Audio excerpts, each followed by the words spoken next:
In 80 Days, adventurer and award-winning filmmaker Paul G. Roberts retraces the global footsteps of Phileas Fogg, hero of Jules Verne's most famous work.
Now, Singapore is a tiny little island city located in Southeast Asia.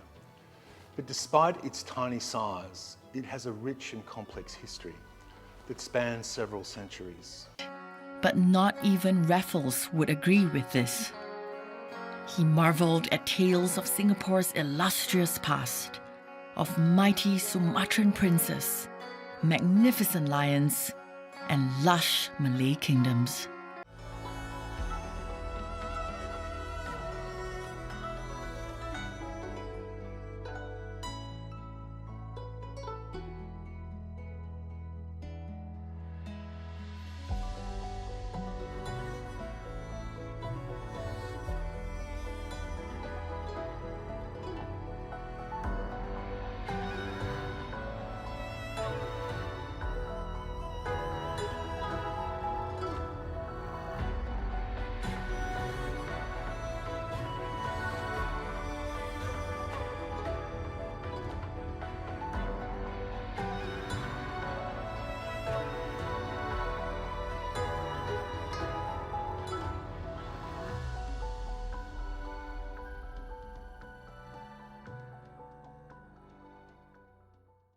The island has been inhabited since prehistoric times, and its strategic location has made it a valuable trading port for centuries. So I want to look into the history of Singapore from way back, not so much in prehistoric times, but in kind of ancient times, right up into its modern day status as a global financial hub and innovation centre. It really is an economic marvel.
So the early settlement and colonisation, we have archaeological evidence suggesting that Singapore was inhabited as early as the 3rd century AD. The indigenous people of Singapore were known as the Orang Laut, or sea people, who lived off fishing and trading in the neighbourhood regions.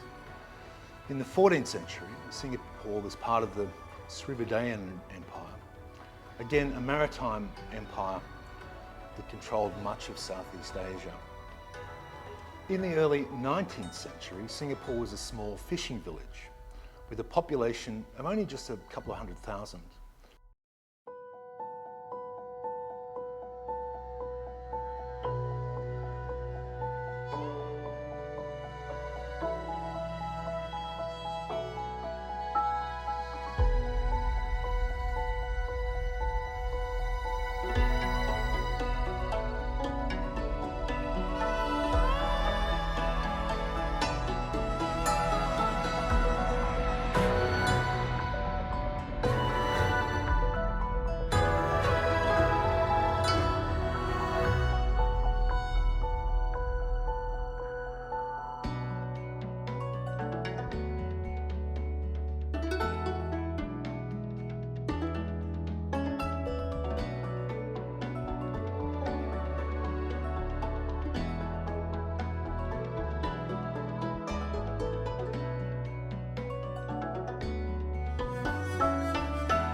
However, the island's strategic location on the southern tip of the Malay Peninsula made it an ideal trading port. And quick to notice that the British East India Company recognised its significance as a trading hub, and they established a settlement on the island as far back as 1819. So Stamford Raffles, the founder of modern Singapore, signed a treaty with the local Malay ruler and established a trading post on the island. And you'll notice that the famous Raffles Hotel is named in honour of Sir Stamford.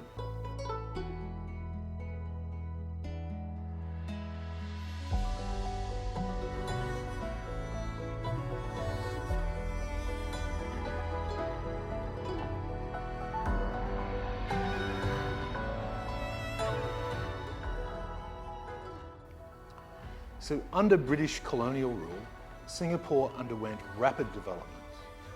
The British invested heavily in infrastructure, building roads and bridges and other public works.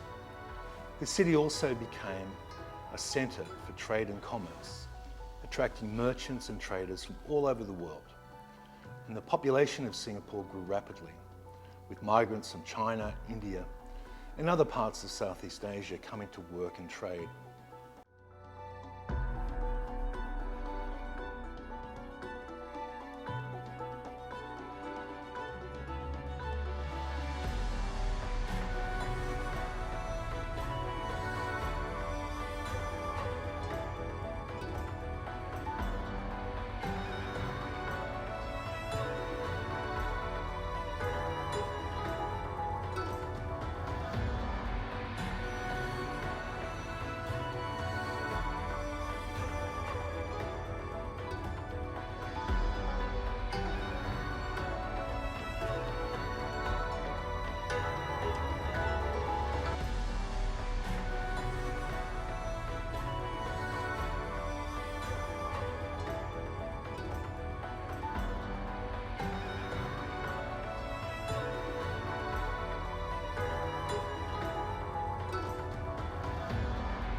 Singapore's growth, however, was interrupted by the outbreak of World War II in 1942.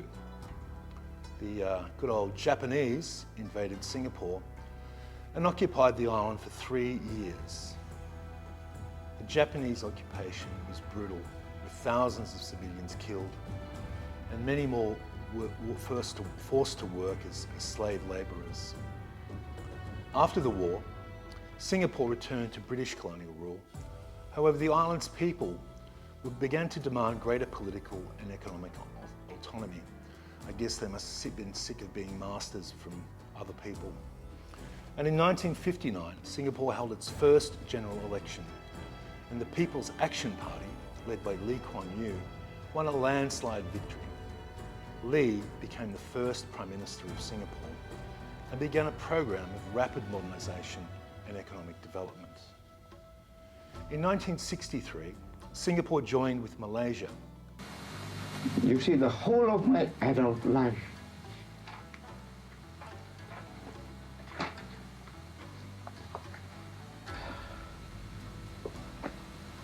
I had believed in Malaysian merger and the unity of these two territories. You know, as a people connected by geography, economics, and ties of kinship,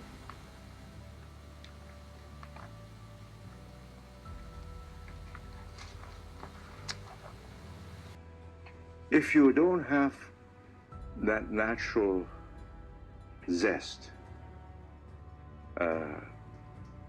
a desire to do things for other people, not just for yourself and your family, then you can't be a leader. You must have an interest in people. But the union was short-lived. Tensions between the two countries led to Singapore's separation from Malaysia in 1965. The decision to leave Malaysia was a difficult one, but Lee believed it was necessary for Singapore's survival. The island was now a small, independent state, but it had no natural resources and only a population of 2 million people. Despite its difficult start as an independent nation, Singapore's leaders were determined to make the island a success. Lee Kuan Yew implemented a series of policies aimed at transforming Singapore into a modern, prosperous nation.